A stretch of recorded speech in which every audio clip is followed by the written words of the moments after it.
I kind of set up curriculum in a way where I gradually just release them into more and more open-ended, make what you want.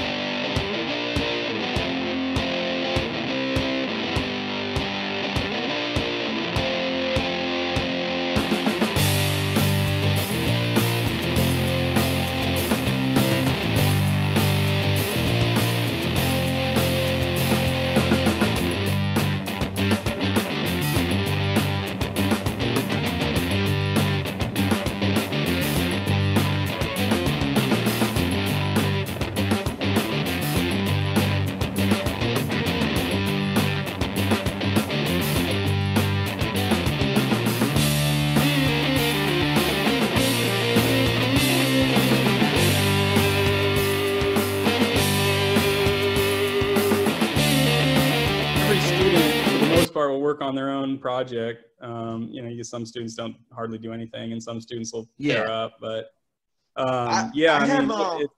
it's crazy. I have a technique for dealing with the diversity of projects. I do like just documentation. I do these before and after photos, and then at the end of the week, they got 10 photos in a Google Doc, and then 10 descriptions. That's 20 points, and it's due every week. And then this way I don't have to worry about like all the different types of projects. All I care about is getting the photos, the progress photos. Yeah.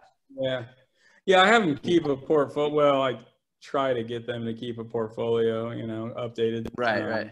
But part of the problem is you've probably doing a lot longer than me, but it's like, it's that, the days are just, every class is just go, and then by the end of the day, it's just like, oh, your head's spinning trying to it's get nuts. caught up and looking, actually checking in on this. So I've got a few ideas for next year, what I'm going to kind of introduce, just to keep them working, just kind of keep that level, buy-in there for them, because I think that, you kind of get, it's motivation drop for different reasons from a lot of kids, but the only time I take it kind of like reflect where I'm like, I need to do better is when that motivation drop is because I'm not assisting them as much as I need to. And, that naturally happens when there's 25 of them, but if they publish their work and then they like other kids can see it, they'll motivate each other, to finish. Like I throw it up on LinkedIn and they see it, and then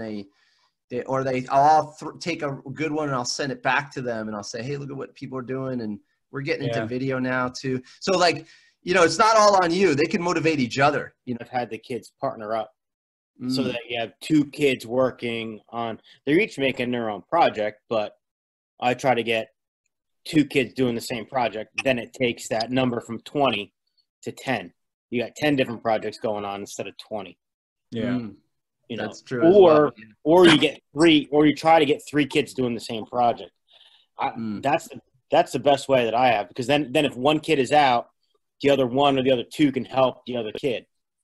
Yeah. How are you doing that? Are you giving them like a set of 15 to choose from that you've already pre-approved so that you can put 2 or 3 at a time on that? Or how is that working? It all depends. It depends on what the topic is. A flat panel project, or they have to make something with a flat panel in it in terms of like a cabinet door or something like that. I say, here's some things like a magazine rack or a jelly cabinet or a desk or entertainment center or whatever they want to do. I give them options, but I always let them pick something, because 99% of the time they're going to turn around and say, I don't like what you have on your list. And even though you gave them 20 different options, they turn around and say, I don't like that. And I say, well, then come up with something else. I don't know what to tell you, Or, Travis is working on this cabinet. Why don't you work on that with him? Or, Sean is working on this. Do you want to make what Sean's making? Do you want to make what Travis is making? And then I go from there. So it all depends on what the topic is. I rarely say we're going to be making like a box. A rabbit box. And like in our Woods Manufacturing 2, everybody makes a rabbit box, but they can make it whatever size they want. But in the upper levels, you give them the choice project, you say, you know, you're going to do something with raised panels, you're going to do something with flat panels, you got to make a stool, you got to make a table. So I give them specifications, but I don't necessarily say you have to make this table or everybody's making this rocking chair. Sounds a bit like Josh's, where the year 11s, I give them a design brief and they've got to come up with a project to match like a couple of type of options, but it's still their design.